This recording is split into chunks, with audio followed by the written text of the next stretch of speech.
Welcome to ABC campus. आज company law के subject में हम एक पास्ट एग्जाम का क्वेश्चन डिस्कस कर रहे हैं। स्प्रिंग 2021 की अटेम्प्ट में क्वेश्चन 10A, और इसमें ineligibility, vacation of office and impact से रिलेटेड एक छोटा सा सिनेरियो है, जो कि चीफ एग्जेक्टिव को फोकस कर रहा है। और क्योंकि चीफ एग्जेक्टिव पर सेम रूल्स डायरेक्टर द्वारा अप्लाई होते हैं, तो उस एंगल से भी हम इन चीज़ों को देख रहे होंगे।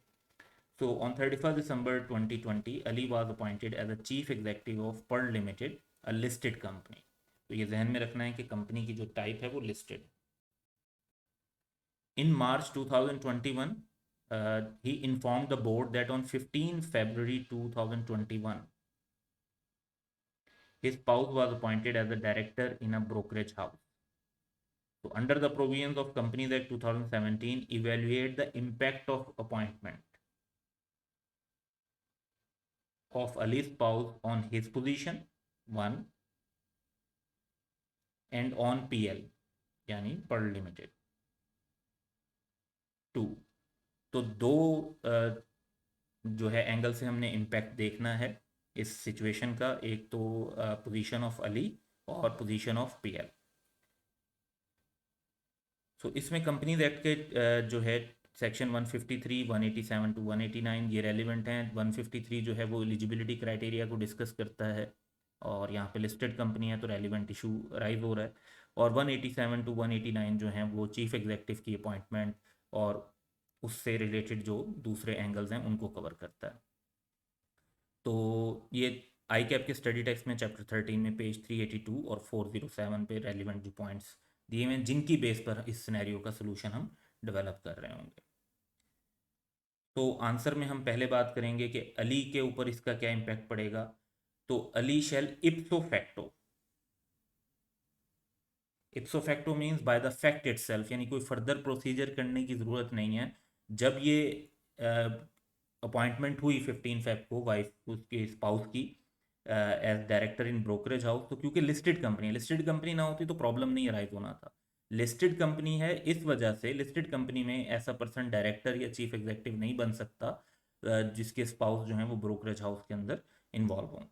So he would cease to hold office of chief executive in PL from 15 Feb 2021 when his spouse was appointed. Ipso facto मतलब कोई फर्दर प्रोसीजर करने की जरूरत नहीं है।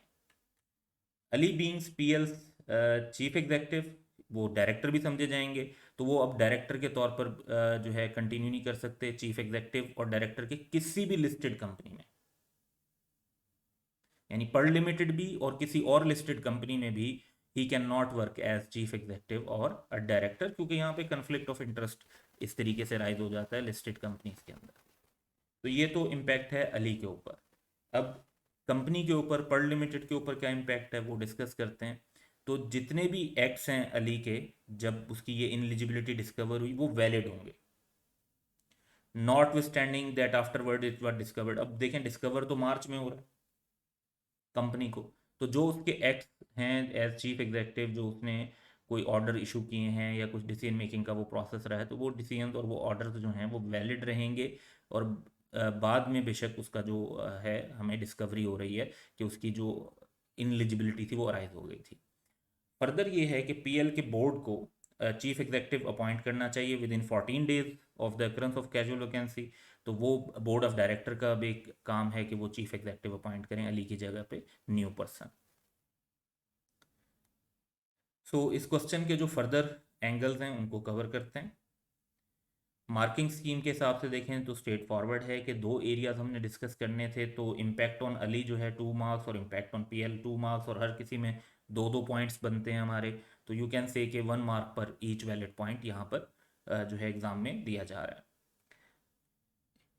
क्वेश्चन पे जो एग्जामिनर के कमेंट्स हैं वो हम देखते हैं। तो examinees did not realize that Ali ceased to hold office as chief executive after becoming ineligible to act as director of any listed company।